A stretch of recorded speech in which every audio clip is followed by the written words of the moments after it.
money, diba? Oo nga. Well, ang makikita natin dito, di ba? Una, pag-usapan natin hindi pagsipot, no? Kasi, di ba gusto mo ng bloodbath? There will be a bloodbath. Pa-bloodbath ka pa, hindi ka naman pala sisipot. Simula pa lang. Tapos pupunta na naman sa Supreme Court dahil lang sa isang word na mini trial na ginamit na sinabi naman hindi to mini trial, may clarification naman afterwards, no? So tinitake advantage yung iisang word na yan, nakitang-kita naman sa proceedings na walang mini trial, walang direct examination, walang cross-examination, walang redirect, walang recross, di ba? Binibigyan linaw lang kung ano ba yung ebidensya at binibigyan ka nga ng chance na sumagot. Yun yung unang-una, no? So magkano ka na mag-bloodbath, pero hindi ka naman mag-a-appear. So anong tawag sa'yo? Duwag. Duwag. Duwag tong si Sara Duterte na harapin ang kanyang mga akusasyon laban sa kanya. Tapang-tapangan, puro posing, poser. Itong si Sara Duterte kasi at duwag, hindi naman talaga matapang. Yun yung una. Pangalawa, magaling manapa. Magaling manapa. kasi performance. Hindi, kasi performance. Marami nanonood nasa national Pero TV hindi lang performance, talagang may...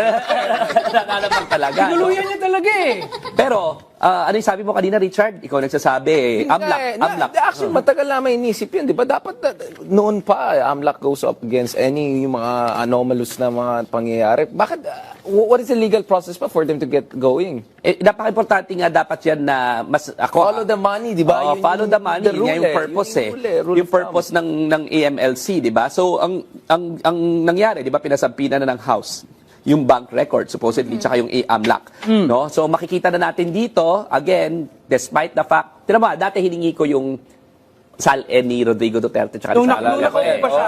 Nung nakakulong pa, nung Pangulo pa siya. Presidente pa siya, hinihingi ko na yung SALN nila, hindi binigay.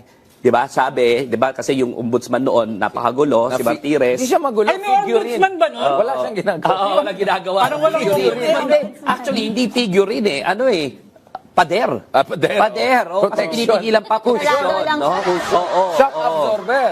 Buti na lang, ginawa ni Boying, nilift yung Ombudsman Order number 1 niya. So, himasmasan ng taong bayan, ang lahat ng mga decision makers, sa tama naman, yan ang sang-ayon sa konstitusyon, no? Sa ating saligang batas, saka sa ating mga batas, no? Na dapat binibigay yung iyong SALN. So ngayon, makikita na raw natin yung SALN. At makikita na rin natin yung bank accounts. Kahit na ayaw ni Sara Duterte po, may man ng waiver, hindi naman pwedeng brat-brat ka na lagi ikaw nasusunod. So, sa wakas, sana magkaroon ng lakas yung ating mga institusyon, yung House Committee on Justice, sana magkaroon ng lakas ng loob yung mga congressman na maiakyat ito sa Senado. But definitely, ang incriminating dito ay yung bank accounts. No? Yung bank accounts. Nga, so tingin nyo, that will affect her, trust rating? Yeah, I think that will have an effect on trust rating, no? Ano sa tingin mo, Cheska, di ba? 51% ang kanyang 51% dissatisfaction, di ba? Ay, negative, trust, walang tiwala sa Walang tiwala. Ako nagtataka lang ako